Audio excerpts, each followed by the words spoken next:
Quelqu'un a une idée de quoi ça sert le stretching?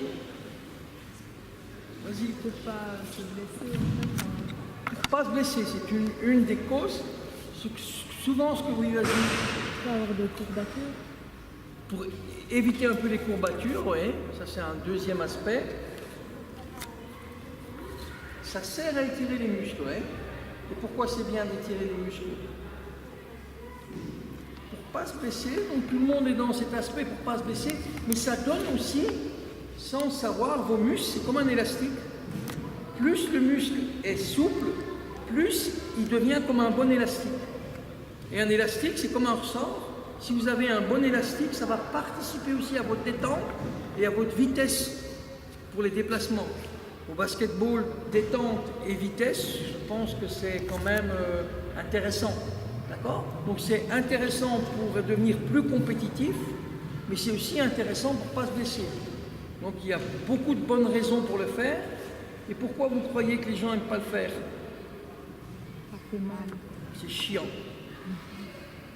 Mais ça fait mal, c'est pas vrai. On va vous apprendre que si ça fait mal, c'est que vous vous faites mal. D'accord? Il va falloir que vous soyez bien attentif de vous étirer, mais ça ne peut pas faire mal. Si ça vous fait mal, ça ne va pas étirer. Ça ne va pas étirer bien. D'accord? Pour que ça étire efficacement, ça va être juste le tout début du désagréable. Alors ça dépend dans la tête de chacun ce que c'est le début du désagréable, mais dès que ça tire un petit peu, s'il vous plaît, si vous voulez que l'exercice marche bien, ne tirez pas plus fort. Parce que les gens pensent, plus je vais tirer fort, plus ça va s'assouplir, mais c'est pas vrai. Il faut étirer très, très, très doucement. À peine que ça tire, vous vous arrêterez. Ça va? On va voir surtout les mollets, d'accord? Parce que quand le mollet est raide, le pied il a tendance à venir se mettre comme ça. Et qu'est-ce qui se passe quand le pied est comme ça? C'est l'accident le plus fréquent au basket. Entorse de cheveux. D'accord? Donc quand votre mollet est raide, votre pied a tendance à se mettre comme ça. Vous sautez pour un lay-up ou pour n'importe quoi. Et quand vous redescendez votre pied comme ça, et c'est l'entorse. D'accord? Donc ça va surtout vous aider aussi à ne pas faire d'entorse. Elle va se pencher en avant, le plus bas qu'elle peut, avec les jambes bien tendues. Hein, et elle va glisser. Attends, je vais faire ça parce que si jamais, le plus bas qu'elle peut, avec les bras tendus, les jambes tendues. Voilà, tu vas contre tes tibias. Voilà. Alors regardez. Bien tendu. Ok. On a marqué l'endroit où elle arrivait. Se mettre ici, bien en face du banc. Les deux pieds sont à la même distance. Voilà. Elle va les rapprocher à un doigt l'un de l'autre. Tu vas te pencher en avant. Tu mets tes mains sur le banc et tu plies les genoux pour que ça ne tire pas. Donc ça c'est pratique, tu les plies un peu plus, voilà. Bien que le talon reste bien à plat, tu plies le genou. Et là je vais lui demander de tourner les genoux en rotation externe. Très très légère. Il ne faut pas que les pieds passent sur le côté, il faut qu'ils restent bien à plat. Si le pied part sur le côté, c'est pas bon. Le talon reste bien à plat, elle fait une toute petite rotation externe. Elle a les hanches ici qui sont bien au-dessus des chevilles, viens un peu en arrière là, voilà. D'accord? Légèrement fléchie. Elle a le pied droit qui part trop sur le bord extérieur. Bien ton pied droit, voilà. D'accord? Légère rotation externe, les hanches au-dessus. Et maintenant, tu les tournes et tu tends pour avoir un tout début de tension. Ça tire déjà? Non? Tu tends en rotation externe pour avoir le tout début que ça tire. Tu me le promets.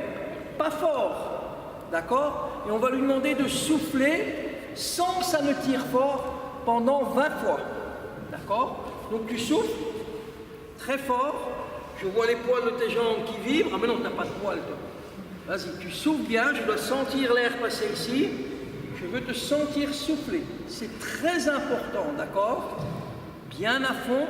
pendant 20 fois. On doit être à peu près à 10. Les talons sont bien au sol. Les genoux sont en légère rotation externe. Et elle tend légèrement ses jambes pour avoir le tout début de la tension. 20, on se relève. Voilà. Oh. Alors ceci, c'est un stretching qu'on appelle actif. C'est-à-dire qu'elle travaille ses muscles en même temps qu'elle les étire. Donc c'est de la musculation en même temps que du stretching. C'est les deux choses en même temps. C'est pour ça que ça donne de la force en même temps. Elle est debout comme tantôt, et on va lui demander de se rebaisser. Tu te rappelles le test qu'on a fait? Vas-y, tu le fais. Et tu vas mettre tes mains le long. Voilà, et vous voyez où elle est, et tantôt elle était ici. Elle a gagné 5 cm. D'accord? En faisant combien? 20 respirations de stretching. Je vous assure que si vous vous stretchez comme ça, comme je le vois contre les murs, et que vous mesurez après, vous ne gagnerez jamais 5 cm. Attention que demain, elle aura perdu la moitié. Mais si elle le fait pendant 10 entraînements, 20 respirations, elle sera là. Après, ça va diminuer un peu. Hein, elle ne va pas arriver avec la tête qui va passer derrière les genoux. Hein, d'accord? Mais elle va arriver assez facilement à avoir les mains qui touchent le sol. C'est d'autant plus important pour vous parce que vous avez l'âge où vous êtes en train de grandir très très fort des membres. On grandit d'abord des pieds, on en parlait, et puis on grandit des jambes, et puis à la fin on grandit du tronc. On grandit un peu de partout, mais c'est pour le moment, vous grandissez beaucoup des jambes. Donc vous allez automatiquement devenir raide de l'arrière parce que ça grandit trop vite. Donc c'est très important pour vous. C'est mieux à froid, complètement à froid. Donc voilà, donc c'est chez vous que vous devez faire ça. Hein, le mieux c'est chez vous ou juste avant l'entraînement, avant qu'on le démarre, quand on est là un peu à l'avance.